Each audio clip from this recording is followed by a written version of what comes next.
খেলতে যাওয়ার জন্য আমি আর আমার বন্ধু 4:30টার সময় বেরিয়ে গেছি। আজ যাচ্ছি আমরা পঞ্চসার মাঠে। আমাদের এখানে মাঠের অভাব বলে আমাদের একটু দূরেই খেলতে যেতে হয়। রাত বলে ভিডিও কোয়ালিটিটাও একটু ঝাপসা আসছে। বন্ধুরা আমায় 4:30টার দিকে ফোন করেছিল, যে বলেছিল তাড়াতাড়ি আসতে, কিন্তু গাইস মাঠের কাছাকাছি এসে দেখি কোনো বন্ধুর হদিশও নেই।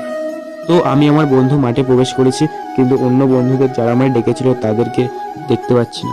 এবার দুই ভাই মিলে একটুখানি ব্যায়াম করলাম, তারপর অন্য বন্ধুরা ফোন করলো যে আসছে তাড়াতাড়ি ওরা।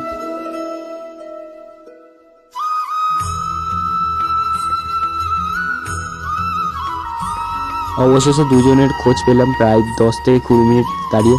পর গাইস আরো 3-4টে বন্ধু বল নিয়ে এলো, কিন্তু অন্ধকারের মধ্যে কে কখন আসছে বোঝাই যাচ্ছে না।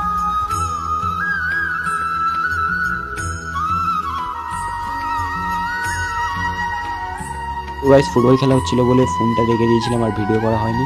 তাই এখন 6:30 বাজে, সবাই বাড়ি চলে যাচ্ছে, দেখি আমরা এবার কী করা যায়।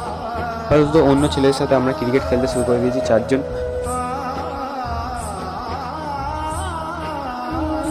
আর গাইস অন্য বড় বড় ছেলেদের সাথে ক্রিকেট খেললে তোমরা তো জানোই, ব্যাটিং বলিং কিচ্ছু পাওয়া যায় না। তুই বন্ধু মিলে কী করছে দেখো গাইস। অ্যাট লাস্ট গাইস আমরা সবাই মিলে 10টার দিকে বাড়ির দিকে রওনা দিলাম। সাইকেলে যেতে যেতে একটুখানি প্ল্যান হলো যে লুচি ঘুগনি খাবো, তো এখন সেখানে যাচ্ছি, বন্ধুরা নিয়ে যাচ্ছি। লুচি ঘুগনি খেয়ে এবার আমরা ঘরের দিকে রওনা দিলাম। তো এই ছিল আজকের ভিডিওটা ভালো লাগলে গাইস অবশ্যই লাইক করো, আর চ্যানেলে নতুন হলে সাবস্ক্রাইব তো অবশ্যই করো। Tata guys, Radhe Radhe.